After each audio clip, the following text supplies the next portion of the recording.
এদিকে ভারতের প্রত্যাঘাতের মধ্যে গৃহযুদ্ধ সামলাতে নাস্তানুবুদ পাকিস্তান। অপারেশন সিঁদুরের পরে বালুচিস্তানে বালোচ লিবারেশন আর্মির হামলা, বোলান্দারা এলাকায় আইডি 12 জন পাক সেনার মৃত্যু।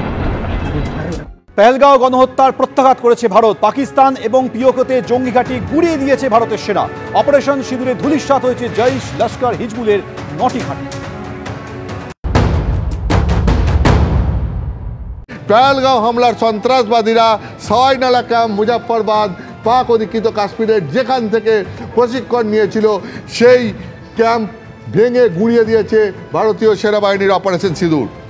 2 হচ্ছে সায়েদানা বিলাল ক্যাম্প, মুজাফফরাবাদ, এটাও পাক অধিকৃত কাশ্মীর।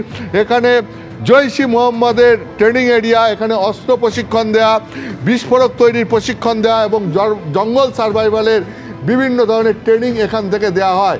এই জঙ্গি ঘাঁটিটিও ভেঙে গুঁড়িয়ে দিয়েছে ভারতীয় সেনাবাহিনী। এবার আমি তোমাকে আসছি গুলপুর ক্যাম্প।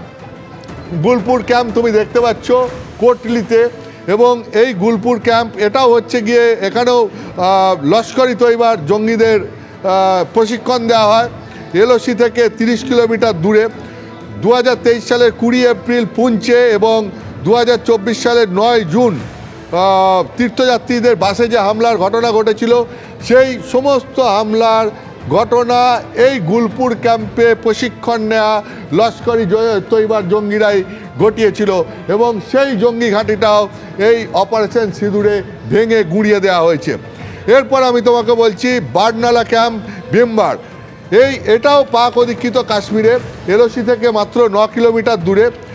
এখানে অস্ত্র প্রশিক্ষণ দেওয়া, জঙ্গিদের আইডি তৈরিতে প্রশিক্ষণ দেওয়া, এবং জঙ্গলে কিভাবে এই জঙ্গিরা নাশকতা চালাবে বা জঙ্গলে কিভাবে সারভাইভ করবে নাশকতা চালাতে যাওয়ার সময়, সেই সমস্ত প্রশিক্ষণ দেওয়া হয়।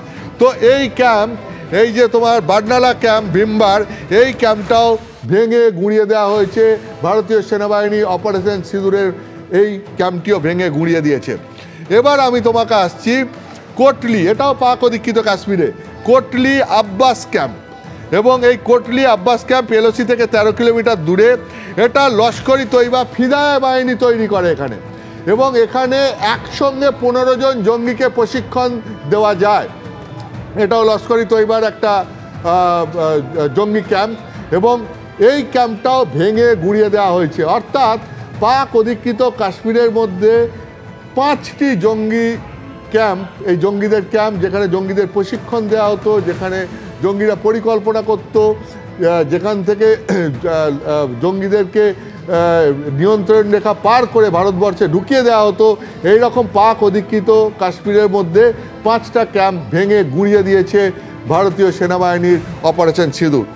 এবার আসছি পাকিস্তানের বুকে কি হয়েছে, পাকিস্তানের মাটিতে ঢুকে কিভাবে ভারতীয় সেনাবাহিনীর অপারেশন সিঁদুর কাজ করেছে।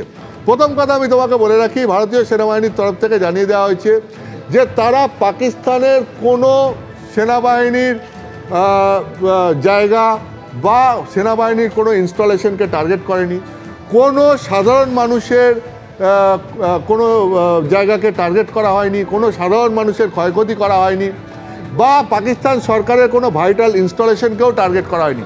টার্গেট করা হয়েছে শুধুমাত্র জঙ্গি ঘাঁটিগুলোকে। সরজল ক্যাম্প, সিয়ালকোট, এটার লোকেশন হচ্ছে পাকিস্তান আন্তর্জাতিক সীমানা থেকে 6 কিলোমিটার দূরে। মার্চ মাসের এই বছরের মার্চ মাসে জম্মু কাশ্মীর পুলিশের 4 জন জওয়ানকে যে জঙ্গিরা হত্যা করেছিল, সেই জঙ্গিদেরকে ট্রেনিং দেওয়া হয়েছিল এই সরজল ক্যাম্পে। এইটাও ভেঙে গুঁড়িয়ে দেওয়া হয়েছে। এরপর আমি তোমার কাছে আসছি মেহমুনা জোয়া ক্যাম্প, সিয়ালকোট, এটাও পাকিস্তানে আন্তর্জাতিক সীমা থেকে 12 থেকে 15 কিলোমিটার দূরে, এবং এটা হিজবুল মুজাহিদিনের অন্যতম বড় ক্যাম্প। হিজবুল মুজাহিদিনের অন্যতম বড় ক্যাম্প। জম্মু কাশ্মীরে সন্ত্রাস ছড়ানোর কাজ এখান থেকে করা হয়, সন্ত্রাসবাদীদের নিয়ন্ত্রণ এখান থেকে করা হয়, এবং জম্মু কাশ্মীরের নাশকতার বহু ঘটনা এখান থেকে ঘটানো হয়। তো সেটাও ভেঙে গুঁড়িয়ে দেওয়া হয়েছে। এবং আমি তোমাকে বলছি 2016 সালে পাঠানকোট এয়ারবেসে যে জঙ্গি হামলার ঘটনা ঘটেছিল, সেই জঙ্গি হামলার ঘটনা এই মেহমুনা জোয়া ক্যাম্প থেকেই করা হয়েছিল। এখান থেকেই সন্ত্রাসবাদীদের নিয়ন্ত্রণ করে পাঠানকোট এয়ারবেসে হামলা ঘটানো হয়েছিল সেই মেহমুনার জোয়া ক্যাম্প আজকে ভারতীয় সেনাবাহিনী গুঁড়িয়ে দিল। পাকিস্তানের মধ্যে এই ক্যাম্পটা রয়েছে। এরপর আসছি মার্কাজ তৈবা। এটা হচ্ছে মার্কাজ তৈবা মুদিরকে, এটার লোকেশনও পাকিস্তান, আন্তর্জাতিক সীমা থেকে 18 থেকে 25 কিলোমিটার দূরে এবং এটা অত্যন্ত গুরুত্বপূর্ণ। আমি তোমাকে বলছি লস্করি তৈবা 2008 সালে 26/11 মুম্বাই হামলার যে ঘটনা ঘটেছিল, Mumbai Taj hotel, Trident hotel, Nariman house, এই সমস্ত জায়গায় যে 167 জন নিরীহ মানুষকে হত্যা করেছিল যে জঙ্গিরা, সেই জঙ্গিদের প্রশিক্ষণ হয়েছিল এই মার্কাজ তৈবা মুদিরকেতে এবং আজমল কাসব থেকে ডেভিড হ্যাডলি তাদের প্রশিক্ষণ এখানে দেওয়া হয়েছিল। এবং তুমি জানো যে আজমল কাসব ধরা পড়ার পর সে গোয়েন্দাদের কাছে যে স্টেটমেন্ট দিয়েছিল তাতে স্বীকার করে নিয়েছিল যে পাকিস্তানে তাদেরকে ট্রেনিং দেওয়া হয়েছিল। শুধু তাই নয়, পাকিস্তান সেনাবাহিনীর প্রাক্তন এবং বর্তমান সেনা আধিকারিকরা এসে তাদেরকে প্রশিক্ষণ দিত। হাফিজ সঈদ লস্করি তৈবার যে প্রধান, তার পরিকল্পনা অনুযায়ী মুম্বাইতে এসে হামলা করেছিল আজমল আমির কাসবরা। মার্কাজ সুবহান আল্লাহ বাওয়ালপুর পাকিস্তান এবং আন্তর্জাতিক সীমা থেকে 100 কিলোমিটার দূরে। এটা হচ্ছে জৈশ ই মোহাম্মদের হেডকোয়ার্টার। জৈশ ই মোহাম্মদের রিক্রুটমেন্ট, প্রশিক্ষণ এবং তাদের মতবাদে বিভিন্ন জনকে উদ্বুদ্ধ করে সংগঠনে যোগ দেওয়ার ব্যাপারে উৎসাহী করার কাজ সমস্ত কিছু হয় এখান থেকেই। জৈশ ই মোহাম্মদের প্রধান মাসুদ আজহার মূলত এই মার্কাজ সুবহান আল্লাহ বাওয়ালপুরের এই ক্যাম্প থেকেই অপারেট করে। আজ থেকে প্রায় 30 বছর আগে এই মাসুদ আজহারকে ভারত গ্রেপ্তার করেছিল, কিন্তু তারপর 1999 সালে কান্দাহার বিমান অপহরণের ঘটনা ঘটে এবং সেই বিমান অপহরণ করে নিরীহ যাত্রীদেরকে পণবন্দি করে জঙ্গিরা ভারতের ওপর চাপ তৈরি করে এবং তাতে ভারতবর্ষ এই মাসুদ আজহারকে ছাড়তে বাধ্য হয়। এবং মাসুদ আজহার ছাড়া পাওয়ার পর 2001 সালে ভারতের পার্লামেন্টে যে অ্যাটাক হয়েছিল, সেই অ্যাটাকের নেতৃত্ব দিয়েছিল এই মাসুদ আজহারই, মানে তার পরিকল্পনাতেই এই হামলার ঘটনা ঘটেছিল। এবং তারপর এই মাসুদ আজহারের পরিকল্পনায় ভারতবর্ষে জৈশ ই মোহাম্মদ বহু হামলার ঘটনা ঘটিয়েছে।